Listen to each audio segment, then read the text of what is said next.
Assalamualaikum, selamat pagi Bu. Waalaikumsalam, selamat pagi Mbak. Kalau boleh saya tahu ini namanya Mbak siapa ya? Nama saya Aulia Putri Firanti Bu, biasa dipanggil Vira. Nama Ibu, nama saya Sarah Pradini. Biasa dipanggil Farah. Oh iya, Mbak Fira gimana kabarnya hari ini? Alhamdulillah kabar baik Bu, kalau Ibu sendiri bagaimana? Syukurlah kalau begitu. Alhamdulillah kabar saya juga baik. Oh iya, ini Mbak Fira ini menghubungi Ibu ini kira-kira apa ada yang mau dibicarakan? Iya Bu, jadi begini, saya merasa ada sesuatu yang salah dan kurang dalam kehidupan saya ketika ibu saya pergi meninggalkan saya dan keluarga. Apakah Mbak Fira sudah pernah mendiskus?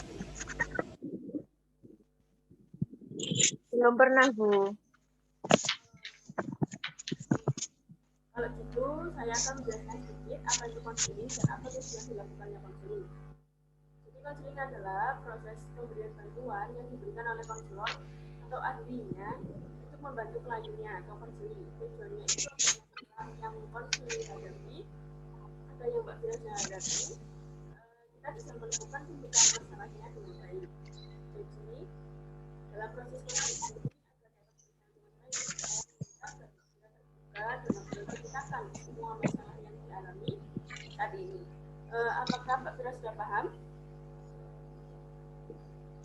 Iya Bu, paham.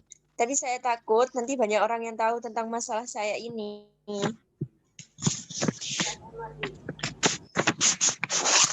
bahwa kamu tidak khawatir, tidak perlu takut kalau nanti ada orang yang tahu, karena dalam proses konseling ini ada yang namanya asas kerahasiaan.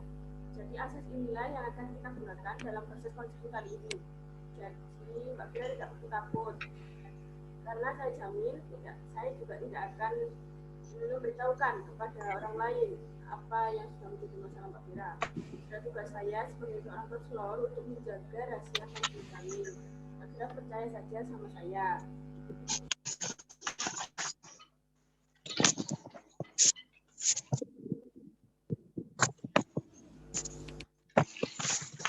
Iya Bu, baiklah saya mengerti. Tadi di awal perbincangan Mbak Fira mengatakan bahwa Mbak Fira memiliki rasa salah dan ada kekurangan di dalam hidup Mbak Fira setelah ditinggal oleh ibunya meninggal. Apakah Mbak Fira bisa menjelaskan lagi secara lebih rinci? Iya Bu, jadi begini. Sudah 2 tahun yang lalu ibu saya meninggal dunia. Ibu saya meninggal karena sakit Bu. Saya tidak ibu saya cepat Bu. Saya merasa bahwa saya tak akan pernah menerima kenyataan. Saya merasa menyesal lebih baik. Saya merasa diri saya tidak bisa menjaga dan merawat ibu saya agar bisa sembuh Bu. Saya sangat merasa bersalah sebagai anak. Saya merasa tidak berdaya pada saat itu. Oke, baik, saya mengerti apa yang Mbak Fira rasakan saat ini. Padahal saya sangat sayang kepada ibu saya, Bu. Merasa bersalah banget. Harusnya bisa menjaga ibu saya dan merawat beliau lebih baik lagi. Bisa lekas sembuh kembali, Bu. Ya. Berarti dengan kata lain Mbak Fira ini merasa kalau semua adalah kesalahan Mbak Fira karena Mbak Fira merasa gagal tidak bisa merawat ibunya dengan baik. Begitu. Iya, Bu. Saya merasa ini semua adalah kesalahan saya. Kadang juga saya berpikir apa sebaiknya saya menghentikan posisi ibu saya saja untuk menebus kesalahan ini, Bu. Dan saya merasa diri saya makin tidak terarah, Bu. Saya jadi sering diajak teman-teman saya yang dibilang dari lingkungan yang negatif. Karena sudah putus asa, akhirnya saya ikut saja mereka. Saya coba untuk ikut melakukan apa yang mereka lakukan, seperti meminum minuman beralkohol. Awalnya hanya coba-coba, Bu. Tapi lama-lama saya jadi terbiasa dan merasa kecanduan, Bu. Itu yang buat saya juga merasa resah dan bersalah dengan diri saya. Gitu ya. Oke, sekarang coba Mbak Fira pikir kembali secara matang. Apakah memiliki pikiran dan perilaku yang negatif seperti itu sudah sesuai? Atau perilaku Mbak Fira itu sudah bisa menyelesaikan masalah yang Mbak Fira hadapi saat ini kah? Atau belum? Entahlah, Bu. Hmm, oke. Lalu gimana dengan ayah dan keluarganya Mbak Fira yang lain? Apa mereka tahu kalau kamu berada di situasi yang seperti ini sekarang? Ayah dan keluarga saya awalnya marah, Bu, ketika tahu bahwa saya memiliki pergaulan yang tidak baik dan membuat saya semakin menyalahkan diri saya sendiri atas kepergian ibu saya. Akan tapi seiring berjalan waktu, mereka bisa memahami keadaan saya dan memaafkan saya serta selalu menguatkan saya, Bu. Meskipun saya sampai sekarang pun belum bisa memaafkan diri saya sendiri, saya beruntung memiliki keluarga yang selalu sabar dengan saya. Mari kita pikirkan bersama-sama. Keluarga Mbak Fira kan selalu memaafkan dan mengingatkan Mbak Fira. Tapi Mbak Fira selalu ingin menebus kesalahan dengan ikut mati atau meninggal dan malah mengalihkan dengan kegiatan yang tidak baik. Apakah menurut Mbak Fira itu cara yang paling tepat?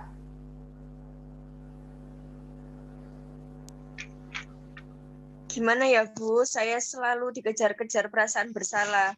Selain merasa bersalah karena ibu saya meninggal, saya juga merasa bersalah atas perilaku saya yang semakin buruk, Bu. Jadi menurut kamu karena kepergian ibumu, kamu selalu merasa bersalah dan berpikir ingin ikut mati saja dan menjadi pribadi yang tidak terarah dengan ikut berada di lingkungan yang tidak baik tanpa menghiraukan ayah dan keluargamu yang lain yang sangat-sangat menyayangimu. Eh, apakah itu merupakan keputusan yang tepat bagi Mbak Fira?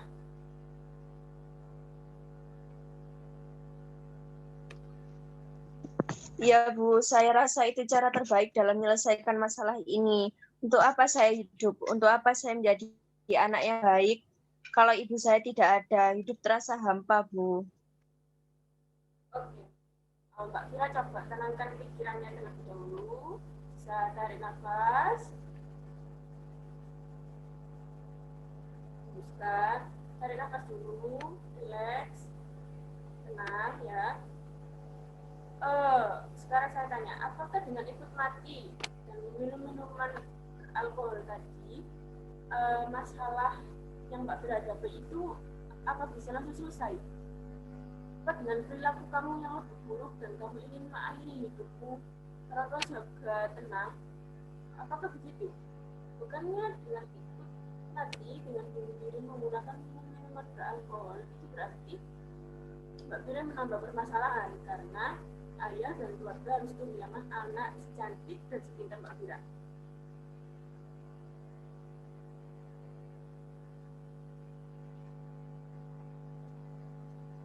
Iya sih, Bu. Sepertinya saya malah menambah masalah karena saya mengonsumsi minuman beralkohol karena ingin menyusul ibu saya meninggal. Tapi saya tidak tahu dengan cara apa lagi agar bisa menyelesaikan masalah ini. Nah, berarti sekarang Mbak Fira sudah tahu kan bahwa bahwa keputusan untuk ikut meninggal dengan meminum minuman beralkohol itu bukanlah solusi dari permasalahan ini kan?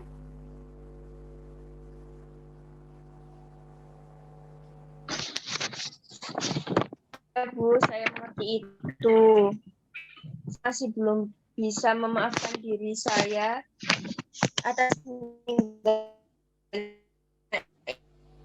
saya dan perilaku saya yang makin buruk.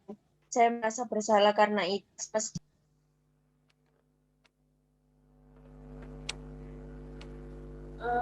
Begini Mbak Fira, kalau ayah dan keluarga Mbak Fira saja bisa tegar dan menerima kenyataan bahwa istri dan ibunya yang dia sayangi sudah meninggal, mengapa Mbak Fira tidak bisa support mereka?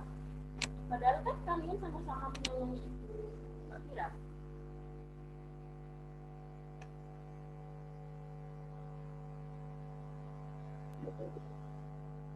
Ya, Bu, mungkin saya yang berpikir terlalu pendek. Saya merasa diri saya hancur, Bu, setelah ditinggal oleh ibu saya meninggal. Ya, kamu harus berpikir panjang ketika mengambil sebuah keputusan. Jangan sampai keputusan yang kamu ambil malah menambah beban atau kesedihan untuk keluarga kamu, ya. Iya, Bu. Setelah saya memikirkan hal itu, sepertinya saya memang salah. Selain itu, di satu sisi yang lain, saya merasa kasihan kepada ayah dan keluarga saya. Yang lain, jika saya ikut mati, pasti mereka sangat terpukul dan malu karena anaknya bunuh diri. Nah, itu bagus sekali pemikiran seperti itu, Kak Fira. Saya bangga kamu tidak hanya memikirkan dirimu sendiri, tetapi kamu juga memikirkan orang tua kamu. Saya tahu kok bagaimana perasaanmu. Tetapi perlu diingat, duniamu tidak terhenti hanya karena ibumu meninggal dunia atau meninggalkan kamu. Kalau kamu berusaha tegar dan merelakan ibumu, pasti dia akan tenang di alam sana dan dia akan bahagia kalau anaknya juga bahagia. Iya sih, Bu, tapi sungguh susah kalau di sekolah harus fokus ke pelajaran. Dan pikiran saya ke arah kematian ibu terus, Bu. Seakan pengen ikut mati saja, Bu. Mbak Fira kalau begitu, Mbak Fira harus terus berdoa dan mengikhlaskan kepergian ibu Mbak Fira.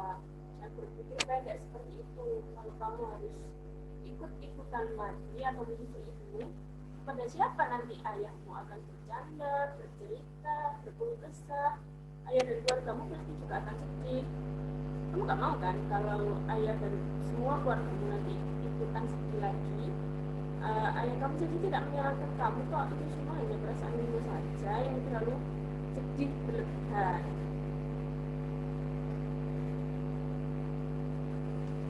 Iya, Bu, saya sadar semua ini. Saya akan berusaha untuk menjadi lebih baik. Dan bahkan juga menghilangkan niat saya. Ternyata apa yang saya anggap benar itu adalah suatu kesalahan besar. Saya tidak mau ayah saya merasa kehilangan yang kedua kalinya. Ya Mbak Mira, semua orang tua pasti menginginkan anaknya bahagia. Coba bayangkan kalau Mbak Mira tidak mempunyai bapak dan keluarga yang lainnya. Pada siapa nanti Mbak Mira akan mendapat perlindungan dan kasih sayang? Padahal di luar sana kan banyak yang maaf anak-anak yang tidak memiliki ayah dan ibu. Bukankah Mbak Mira ini masih termasuk orang yang beruntung karena masih punya ayah yang sangat menyayangi Mbak Mira? Benar juga ya, Bu. Saya seharusnya bersyukur masih memiliki ayah dan keluarga yang sangat menyayangi saya. Oke, saya senang sekali dan tidak menyangka bahwa kamu bisa berpikir sebijaksana itu. Harus lebih ditingkatkan ya. Kalau melihat dari wajahmu sekarang, sepertinya Mbak Fira sudah lega ya dan sudah bisa bersemangat kembali.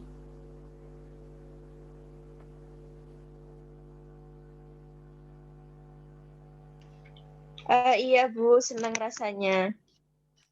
Syukurlah kalau begitu sudah ada perubahan ya dari diri Mbak Fira.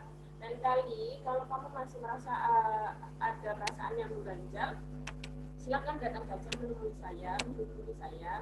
Saya akan dengan senang hati membantu Mbak Fira untuk menyelesaikan masalah yang dihadapi.